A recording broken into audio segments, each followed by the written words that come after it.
Salut skater. Alors aujourd'hui je vais vous présenter des configurations de board spécifiques au LDP. Le LDP c'est quoi? C'est long distance pumping, c'est-à-dire que tu veux faire de longues distances avec la board sans quasiment mettre le pied par terre. Il suffit juste après d'avoir un mouvement spécifique, particulier, pour la faire avancer. Par contre, pour que ça marche, même si toutes les planches quasiment sont pompables, tu peux faire quasiment du pumping avec toutes les planches, il faut quand même une configuration spécifique pour que ça soit efficace. Alors aujourd'hui, je vais vous présenter deux de mes planches qui sont là. Donc vous avez la première là, qui est avec un plaquage bois, donc c'est une Olson Ekmati. Celle-ci, la noire avec l'arrêt bois, c'est une Pogo. Donc c'est des planches qui sont spécifiques, spéciales pour le LDP. Alors qu'est-ce qu'elles ont comme particularité? Alors je vais vous les décrire. Alors d'abord on va parler de ce qu'on appelle en anglais wheel bite. Je vais vous parler un peu anglais parce que comme ça vous serez moins dans la merde quand vous regarderez les sites anglais. Donc là on est sur 75, c'est-à-dire la distance entre les deux trucks. Là si je prends la Pogo, je suis sur 74. Donc vous voyez on a un empattement qui est à peu près similaire, 75-74. Donc ça c'est la première spécificité. Si on veut quand même aller relativement vite en faisant du pumping, il faut une planche qui soit relativement longue. Alors je vais souvent comparer ça à du vélo. Du vélo, soit vous mettez un petit pignon, un grand plateau, et dans ces cas-là, vous allez très vite, mais c'est dur s'il y a une montée ou du vent.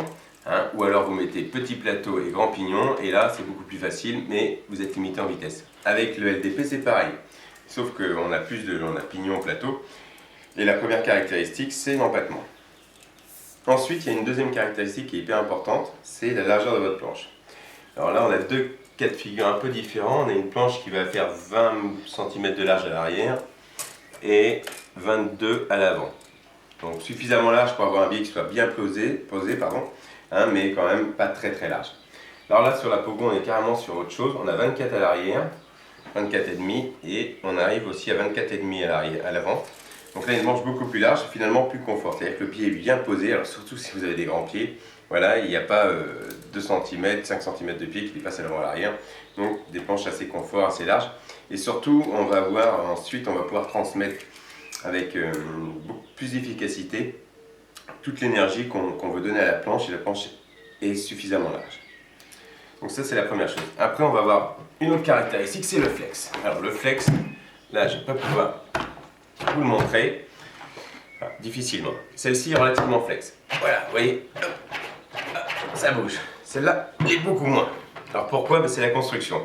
La première, du bois au milieu, ensuite une couche de carbone quelque part par là, et une couche de fibre de verre. Là on est sur une construction différente, une âme en bois, avec de part et d'autre, 2 couches de titane. Le titane c'est comme de l'aluminium. Donc on est sur un truc beaucoup plus rigide. Après c'est une question de style, c'est une question de poids, c'est une question de... Voilà, celle-là elle sera peut-être plus efficace sur une route nickel pour faire de la vitesse. Elle répond super bien, on a l'impression de coller à la route. Celle-là elle est beaucoup plus confort, beaucoup plus smooth. Voilà, après c'est vraiment différent, ça dépend de beaucoup de choses, mais bon, il faut quand même qu'il y ait suffisamment de flex. C'est-à-dire que celle-là serait peut-être un peu trop rigide, celle-là serait légèrement trop flex, voilà, on n'a jamais ce qu'on veut. Donc voilà, mais voilà, on va partir sur des médiums. Après, qu'est-ce qu'il nous faut d'autre? Il nous faut alors des risers, éventuellement, c'est-à-dire je ne sais même pas comment ça s'appelle en français, peu importe, des risers, c'est-à-dire qu'il faut parfois pouvoir élever le truck, juste l'élever parce qu'il y a un risque de wheel bite. Alors wheel bite c'est quand la roue va toucher la board, tu vois, quand tu tournes, tu mets tout ton poids d'un côté à l'avant et là ta roue qui part comme ça complètement sur le côté et qui viendrait éventuellement toucher la board. Alors donc ça, riser nécessaire. Ensuite on a les pads. Alors les pads ici sur l'avant, je ne sais pas si vous arrivez à le voir sur la vidéo. J'ai des pads Kiro, c'est des kits, ça s'achète, c'est un kit, vous avez plein d'angles différents. Donc là j'ai mis un 15 et un 1, donc j'ai 16 degrés. En anglais vous appelez ça wedge. Donc là j'ai 16 degrés à l'avant. Ça me permet de modifier l'inclinaison de l'axe du kingpin. Ici, d'accord, voilà. Et puis je vais avoir un axe qui va être comme ça, et puis je vais avoir un truc qui va être tournant. Parce que l'idée quand même du LDP, pour pouvoir avancer, c'est d'avoir à l'avant un truc qui soit très tournant, un peu comme un slalom, et l'arrière un truc qui soit beaucoup moins tournant, qui soit beaucoup plus stable, auquel on file toute l'énergie. Hein, l'avant va glisser comme ça, et l'arrière va être relativement stable. Ensuite, donc sur celle-là, même chose. Hein, je ne sais pas si on le voit sur la vidéo, mais j'ai une combinaison qui me fait aussi 16 degrés. Voilà. Donc 16 degrés de wedge à l'avant, 16 degrés sur celle-là aussi. Alors après, on va monter. Là, j'ai ce qu'on appelle le truck. Le truck, ici, c'est un Bennett. Un Bennett, un Bennett 5 pouces, hein, donc 120 à peu près, hein, 120 à 129. C'est le truck idéal pour le LDP, hein, enfin le truck pas très cher et idéal pour le LDP. Hein, il a un mouvement qui est super agréable et il est quand même super efficace pour un truck qui vaut en moyenne, je sais pas, 25-30 euros. Donc ça, un truck Bennett. Alors 120, je sais plus, c'est 5 pouces. Donc il y a le 4 pouces et quelques, le 5 pouces et le 6 pouces. Celui-là c'est l'intermédiaire, ça fait du 120, enfin je cherche du 125-129. Ça aussi c'est une largeur de truck qui est assez appréciable pour le LDP. En dessous, sur des trucks de 4 pouces, enfin 100 mm, vous avez l'impression de mouliner un peu. Toujours avec cette histoire de vélo, hein, comme si vous étiez toujours sur le petit plateau et le campignon. Trop large après, ça sera intéressant si vous êtes sur une surface super lisse, il n'y a pas de vent, si vous n'êtes pas en côte. Mais par contre, dès qu'il y aura un peu de côte, un peu de vent, vous aurez du mal à relancer. Un peu comme si vous étiez sur votre petit pignon et sur votre grand plateau. Donc des trucks, hein, on a dit 130 de large, Bennett. Hein, voilà. Sur les deux planches, j'ai la même config. Après, il y a un truc qui est hyper important, c'est les bushings. Alors en ce moment, j'ai différentes... je m'amuse avec différentes duretés parce que les bushings sont classés en fonction de leur dureté. C'est-à-dire qu'elles sont plus ou moins tendres. Alors le bushing, je vais vous démonter ça. Voilà, je démonte le bushing. Donc voilà, j'enlève la vis, la rondelle. Washer en anglais, la rondelle. Voilà. Donc voilà, là j'ai un bushing. Voilà, l'autre bushing. Alors ce que j'ai là sur cette configuration, c'est des bushings ABEC 11 en 14 mm. C'est la taille standard. Enfin 14 mm c'est la hauteur des bushings. Et en dureté, j'ai un 80 ici, hein, le lemon, le vert citron. Et là, le jaune, c'est un 83. Je pèse 80 kg, enfin 75-80 kg, ça dépend des moments.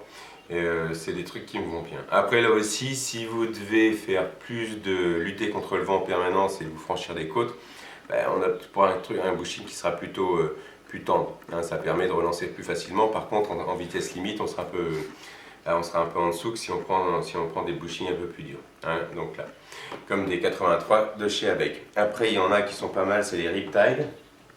Alors j'ai des Riptide ici. Voilà, ceux-là c'est des 88, mais j'utilise pour l'arrière. Alors à l'avant, ils sont pas mal. C'était des WF, mais j'ai eu des gros soucis avec. Alors je crois que je suis repassé sur des APS, un des plus standards. Je sais pas si vous voyez. Celui-là, je l'avais à l'avant, c'est un 78 et je l'ai explosé. Je sais pas pourquoi. Et c'est pas le premier.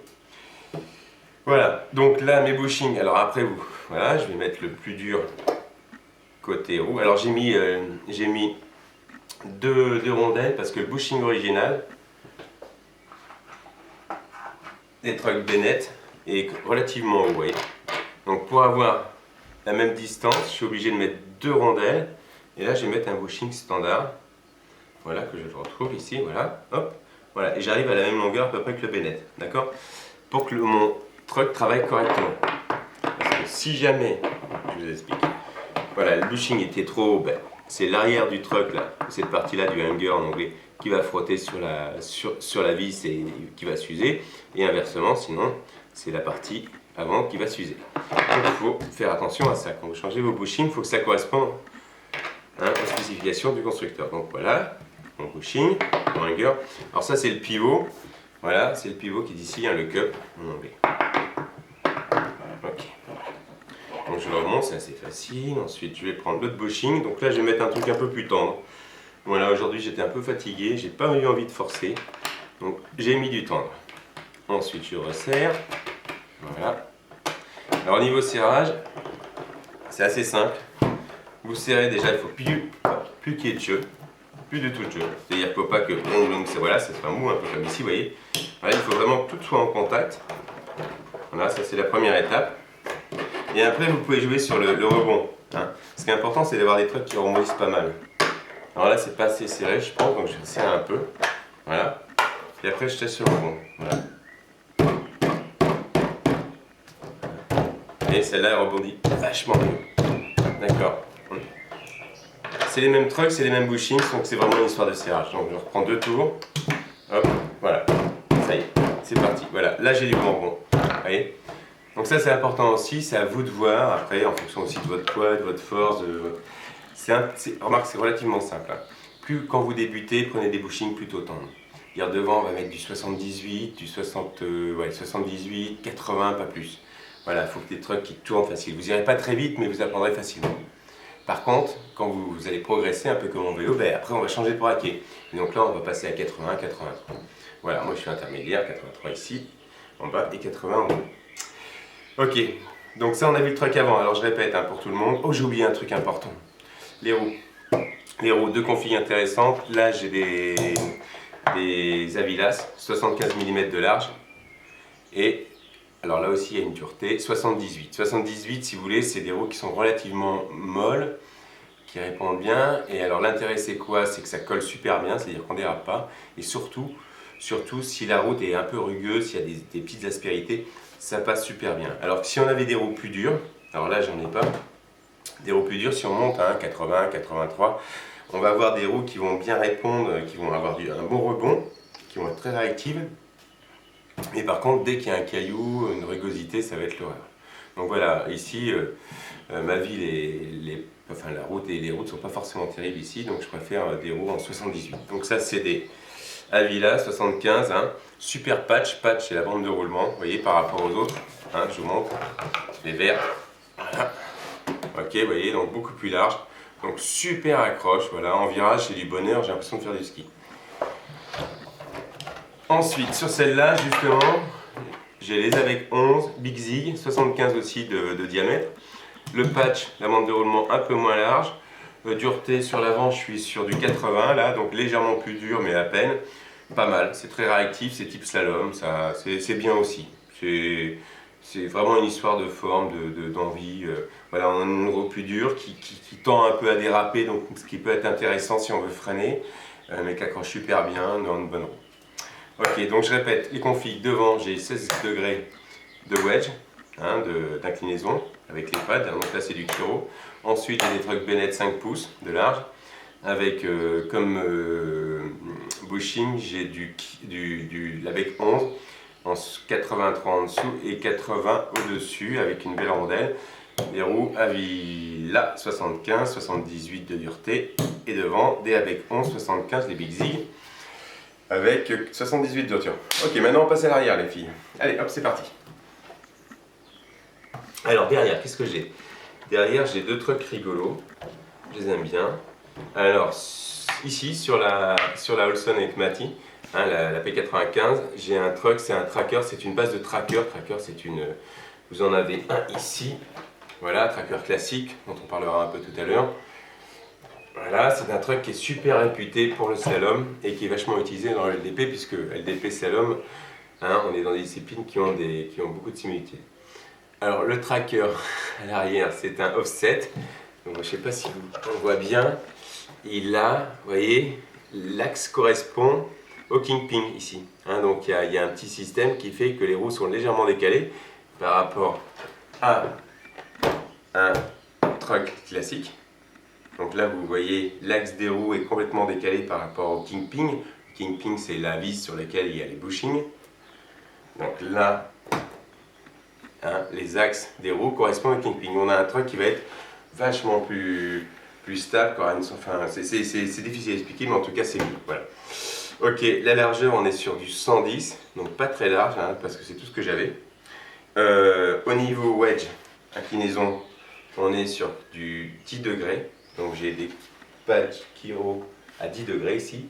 Alors j'ai mis des risers sur des élévateurs, enfin des cales, de façon à ce que l'axe des roues soit à la même hauteur. Donc quand vous faites vos 2 montages avant d'être sur la planche, vous prenez donc tout cet ensemble là, vous prenez celui qui est devant, hein, avant qu'ils soient montés sur la board, et vous les mettez l'un à côté de l'autre et vous regardez si l'axe des roues, les axes qui sont ici, sont à la même hauteur.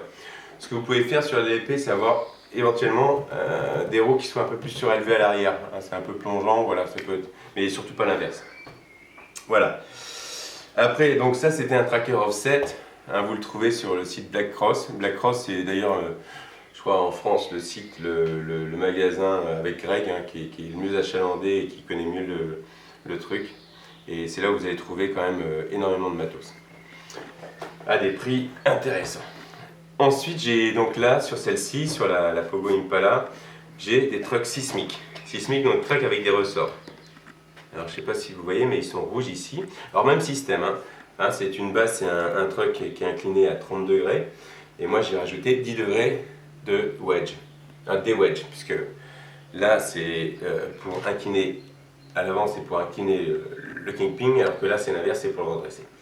Donc là, ils appellent ça des wedges en anglais, c'est-à-dire que j'ai 30 degrés, enfin 10 degrés ici, sur un truc de 30 degrés à la base. J'ai des... Alors là, il n'y a plus de... On n'a plus de bushing, ce sont des ressorts. Donc là, je suis sur des ressorts rouges. C'est light chez eux. Vous allez voir qu'en fonction des couleurs, vous avez différentes duretés. Et je pense qu'il faudrait que je monte sur une couleur un peu plus dure, parce que je suis un peu mou sur l'arrière. Voilà. Les roues, les mêmes qu'à l'avant, hein, c'est-à-dire au niveau diamètre, hein, 75 mm, des Big Zig de chez Avec 11. Par contre, légèrement plus tendre, 78. Hein. Comme je vais pousser sur l'arrière, je vais avoir tendance à vouloir dégager l'arrière avec mon pied. Et ben, il faut quand même des trucs qui accrochent légèrement mieux sur l'arrière, ça peut être plus sympa. C'est exactement le même principe qu'en slalom. Voilà. Donc, haute config, je répète, hein, sur l'arrière, si vous n'avez pas de sismique, vous mettez un truck tracker S. Voilà. Avec même chose, là c'est 2 kg, j'ai accentué parce qu'il fallait combler un peu la pente de l'arrière, hein, du tel. Voilà, mais toujours avec 10 degrés, et puis vous mettez un truck S et c'est pas mal aussi. Ben, je pense que j'ai fait le tour, hein, donc je peux peut-être parler des roulements. Hein, les roulements, j'ai fait pas mal d'essais et franchement, j'aime pas faire de la pub, mais les Swiss Bones sont top. Enfin, les Swiss Bones, les Red Bones, enfin tous les Bones sont top. Hein. Même le premier prix, là, les Red Bones, je crois, de mémoire, sont excellents. Après, vous pouvez monter en prix si vous voulez des choses qui soient un petit peu plus performantes, mais vous allez tomber sur des rallements qui sont vraiment qui roulent top et qui sont très endurants dans le temps. Voilà, bon, ben, j'espère que cette petite vidéo vous aura aidé à préparer votre planche de LDP. Après, ben, qu'est-ce qu'il faut faire? Ben, il faut partir un jour où il fait beau, pas trop de vent, pas trop de pente, hein, et puis vous lancer. Alors pour les mouvements, ben, je vais essayer de faire une vidéo bientôt, si je suis courageux. Voilà, à très bientôt les skateurs, ciao ciao.